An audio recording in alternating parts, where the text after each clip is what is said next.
मैं हूं अभी हुसैन शेख, आपका खैर मकदम कर्नाटक एक्सप्रेस में। सबसे पहले नजर आज की हेडलाइंस पर।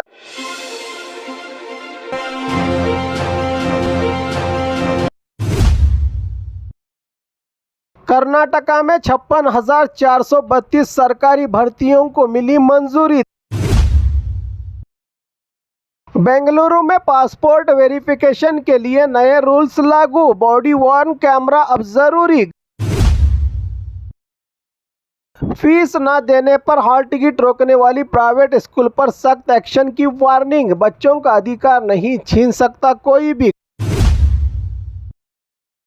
30 से ज्यादा इलीगल रिजॉर्ट पर पुलिस का एक्शन, बिना परमिशन फॉरेनर्स की पार्टी कराने का इन पर आरोप। मल्लिकार्जुन मुत्या फरार, 2 दिन से पुलिस तलाश में। 7 साल की बच्ची से गलत बर्ताव का आरोप कर गुलबर्गा कोर्ट के ऑर्डर पर डीसी की सरकारी कार सीज। एटीएम में मदद के बहाने 54,000 की लूट, बुजुर्ग का कार्ड बदलकर पैसे उड़ा ले गए शातिर चोर। 50,000 की रिश्वत लेते पकड़े गए जेजेएम के एग्जीक्यूटिव इंजीनियर, लोकायुक्त का ट्रैप ऑफिस में ही रंगे हाथ गिरफ्तार। अब खबरें विस्तार से। कर्नाटका में 56,432 सरकारी भर्तियों को मिली मंजूरी। 30 दिन में शुरू होगा रिक्रूटमेंट, 50% रिजर्वेशन फार्मूला लागू। राज्य सरकार ने 56,432 सरकारी पोस्टों पर भर्ती को मंजूरी दे दी है। रिक्रूटमेंट प्रोसेस अगले 30 दिनों के अंदर शुरू होने वाला है। यह फैसला धारवाड़ में बेरोजगारों के बड़े प्रोटेस्ट के बाद लिया गया है, जहां लगभग 2,84,000 खाली सरकारी पदों पर भर्ती की मांग उठाई गई थी। नौजवानों की ओर से रिजर्वेशन पर क्या है अपडेट? राज्य सरकार के मंत्री कानून और पार्लियामेंट्री अफेयर्स के मंत्री एच.के. पाटिल ने प्रेस कॉन्फ्रेंस में बताया कि कर्नाटका हाई कोर्ट ने 2022 के नए रिजर्वेशन कानून पर रोक लगा दी है। नए कानून में SC/ST रिजर्वेशन को 50% से बढ़ाकर 56% करने का प्रस्ताव था। फिलहाल पुराना 50% रिजर्वेशन फार्मूला ही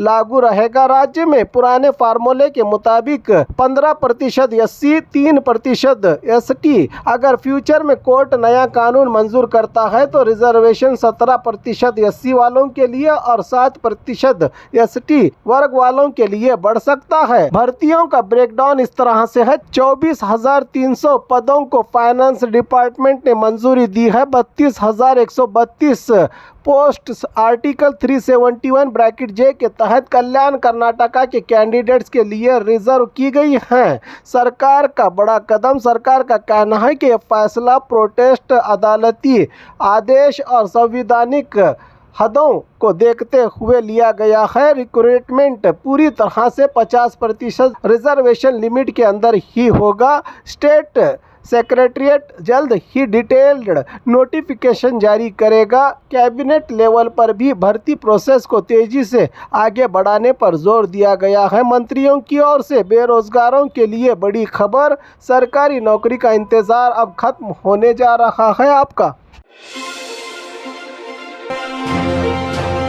बेंगलुरु में पासपोर्ट वेरिफिकेशन के लिए नए रूल्स लागू, बॉडी वर्न कैमरा अब जरूरी, घर जाकर ही होगी जांच। बेंगलुरु में पासपोर्ट वेरिफिकेशन प्रोसेस को लेकर नया और सख्त नियम लागू कर दिया गया है। डीजी एंड आईजीपी के डायरेक्शन पर पुलिस कमिश्नर श्रीमंत कुमार सिंह ने नई गाइडलाइंस जारी की है। वो वेरिफिकेशन में ट्रांसपेरेंसी और सख्ती दोनों बढ़ाई जाएगी। क्या है ये नए रूल्स? पासपोर्ट वेरिफिकेशन के दौरान बॉडी कैमरा पहनना जरूरी होगा। पुलिस एप्लीकेंट को स्टेशन नहीं बुलाएगी, घर जाकर ही वेरिफिकेशन करेगी।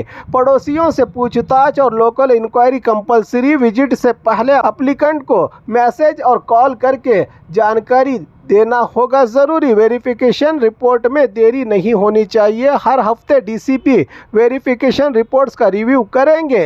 नए नियमों की ज़रूरत क्यों पड़ी? पहले कुछ मामलों में वेरिफिकेशन में लापरवाही सामने आई थी। फेक एड्रेस पर पासपोर्ट बनने का आरोप। एक गोल्ड थीफ केस में आरोपी बेंगलुरु से पासपोर्ट बनवाकर दुबई फरार हो गया था। कुछ केसेस में पुलिस पर पैसे लेकर वेरिफिकेशन करने का भी आरोप लगा है। इन घटनाओं के बाद पुलिस ने सिस्टम को सख्त बनाने का फैसला लिया। अब सिर्फ फोटो क्लिक करना काफ़ी नहीं होगा, पूरी प्रोसेस वीडियो रिकॉर्ड होगी। आपके पासपोर्ट की लोकल लोगों के बयान लिए जाएंगे। एप्लीकेंट के बैकग्राउंड का डिटेल्स भी चेक किया जाएगा। नए रूल्स तुरंत प्रभाव से लागू होंगे। बेंगलुरु इलाके में पुलिस का कहना है कि इससे फेक वेरिफिकेशन और भ्रष्टाचार पर लगाम लगेगी।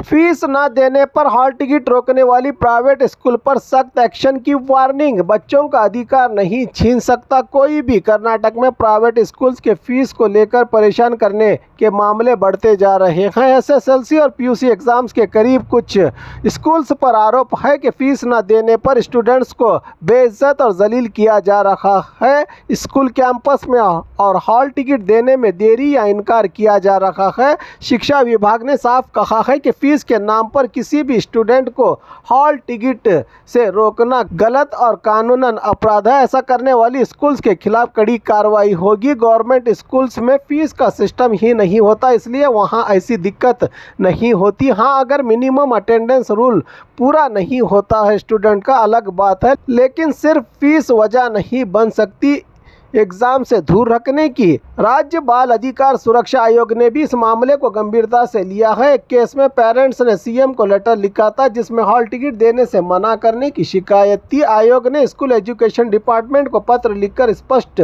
किया है कि हर रजिस्टर्ड स्टूडेंट को एग्जाम का हॉल टिकट मिलना ही चाहिए। फीस या रिजल्ट का बहाना बनाकर हॉल टिकट रोकना बच्चे के अधिकार का उल्लंघन है। अगर कहीं भी ऐसा हो रहा है तो पेरेंट्स, स्टूडेंट या संगठन सीधा राज्य बाल अधिकार आयोग से संपर्क कर सकते हैं। सरकार का कहना है कि प्राइवेट स्कूल्स फीस के लिए बच्चों पर मेंटल प्रेशर न बनाएं। बच्चों का एग्जाम देना उनका अधिकार है, इस अधिकार को कोई छीन नहीं सकता, कहा है सरकार ने। 30 से ज्यादा इलीगल रिजॉर्ट पर पुलिस का एक्शन। बिना परमिशन फॉरेनर्स की पार्टी कराने का इन पर आरोप। कोप्पड़ जिला मुनीराबाद में मीडिया रिपोर्ट के बाद पुलिस ने बड़ी कार्रवाई की है। मुनीराबाद पुलिस स्टेशन के लिमिट में चल रहे इलीगल रिजॉर्ट पर छापा मारा गया और लगभग 30 रिजॉर्ट को सील करके उन पर ताला लगा दिया गया। ये एक्शन डीवाईएसपी मुत्तन्ना, सीपीआई जयप्रकाश और पीएसआई सुनील की अगुवाई में किया गया। पुलिस टीम ने रिजॉर्ट पर रेड करके डॉक्यूमेंट्स और परमिशन की जाँच की। पुलिस के मुताबिक कई रिजॉर्ट्स बिना सरकारी लाइसेंस के ही चल रहे थे। कुछ जगह बिना परमिशन विदेशी मेहमानों के लिए पार्टी ऑर्गेनाइज की गई थी। रिजॉर्ट के आसपास इलीगल एक्टिविटीज होने का भी शक जताया जा रहा था। इन सब बातों को देखते हुए पुलिस ने चेतावनी दी है कि कानून तोड़ने वालों को बख्शा नहीं जाएगा, जिससे रिजॉर्ट मालिकों में हड़कंप मच गया है। मल्लिकार्जुन मुत्या फरार। 2 दिन से पुलिस तलाश में। 7 साल की बच्ची से गलत बर्ताव का आरोप। कर्नाटक में सेल्फ स्टाइल्ड यानी स्वयं घोषित धर्मगुरु मल्लिकार्जुन मुत्या के खिलाफ पोक्सो एक्ट के तहत गंभीर केस दर्ज हुआ है। आरोप है कि एक नाबालिग बच्ची के साथ गलत बर्ताव किया गया है। इस मामले का वीडियो भी वायरल होने के बाद राज्य भर में काफ़ी आक्रोश देखने को मिल रहा है। पुलिस की तेज कार्रवाई पर अभी तक गिरफ्तारी नहीं। केस दर्ज होते ही पुलिस ने तलाश अभियान शुरू किया। पिछले 2 दिन से लगातार सर्च ऑपरेशन चल रहा है। गोग्गी पुलिस स्टेशन के दायरे में केस रजिस्टर हुआ है। पुलिस ने गांव और मठ आश्रम के आसपास भी जांच की, लेकिन अब तक आरोपी पकड़ा नहीं गया। इसी बीच मल्लिकार्जुन मुत्या की तरफ से एक वीडियो जारी हुआ है जिसमें कहा गया है कि वो जांच में पुलिस का सहयोग करेगा, लेकिन पुलिस के मुताबिक अभी तक उसके लोकेशन क्लियर नहीं हुआ। पीड़ित बच्ची और उसके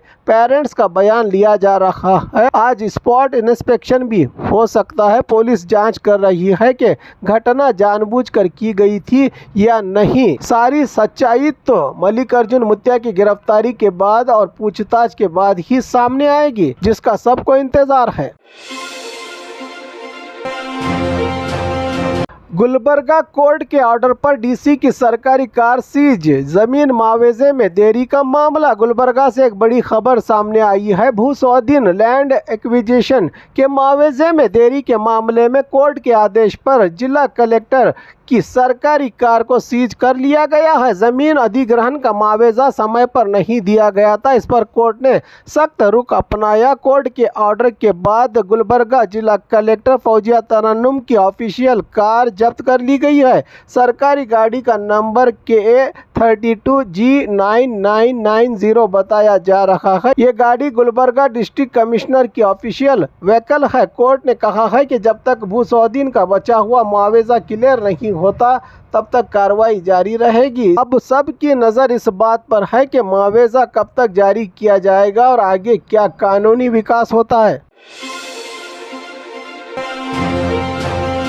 ATM में मदद के बहाने 54,000 की लूट। बुजुर्ग का कार्ड बदलकर पैसे उड़ा ले गए शातिर चोर। रायचूरू के लिंगसगुरु तालुका के मुदगल में ATM फ्रॉड का एक चौंकाने वाला मामला सामने आया है। दो शातिर लोगों ने मदद करने का नाटक करके एक बुजुर्ग से 54,000 रुपये ठग लिए। बुजुर्ग भीमप्पा ATM में गए थे और उन्हें मशीन ऑपरेट करना नहीं आता था। उन्होंने वहां मौजूद दो लोगों से पिन सेट करने और पैसे निकालने में मदद मांगी। मदद के बहाने उन लोगों ने ATM कार्ड बदल दिया। बाद में दूसरे ATM से 54,000 रुपये निकालकर फरार हो गए। मुदगल पुलिस स्टेशन में शिकायत दर्ज की गई है। ATM के CCTV फुटेज में पूरा फ्रॉड का रिकॉर्ड हो गया है। पुलिस अब आरोपियों की तलाश में जुटी है। पुलिस ने लोगों से, खासकर बुजुर्गों से अपील की है कि ATM में अनजान लोगों से मदद न ले, पिन कोड किसी को न बताएं, ज़रूरत हो तो बैंक स्टाफ की मदद लें।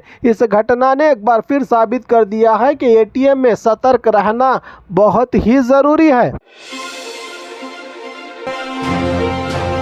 50,000 की रिश्वत लेते पकड़े गए JJM के एग्जीक्यूटिव इंजीनियर। लोक आयुक्त का ट्रैप ऑफिस में ही रंगे हाथ गिरफ्तार। बीदर में भ्रष्टाचार का बड़ा मामला सामने आया है। जल जीवन मिशन JJM के एग्जीक्यूटिव इंजीनियर रामलिंगप्पा बिरादार को 50,000 रुपयों की रिश्वत लेते वक्त लोक आयुक्त ने ट्रैप करके पकड़ लिया। शिकायतकर्ता वसंत बिरादार, जो नवलसपुर गाँव के ठेकेदार हैं, उन्होंने आरोप लगाया कि बिल पास करने के बदले पैसों की मांग की गई थी। 50,000 रुपये लेते वक्त लोकायुक्त टीम ने ऑफिस में ही रेड करके रंगे हाथ गिरफ्तार कर लिया। ऑफिस के D ग्रुप कर्मचारी के जरिए यह पैसा लिया गया था। इस कार्रवाई के बाद विभाग में हलचल मच गई है। लोकायुक्त ने स्पष्ट किया है कि रिश्वत लेने वालों पर सख्त एक्शन जारी रहेगा। ये कार्रवाई लोकायुक्त SP सिद्धराजू के मार्गदर्शन में की गई। बीदर लोकायुक्त DYSP हनुमंत राया और उनकी टीम ने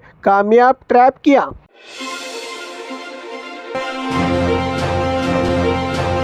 और खबरों के लिए देखते रहिए कर्नाटक एक्सप्रेस।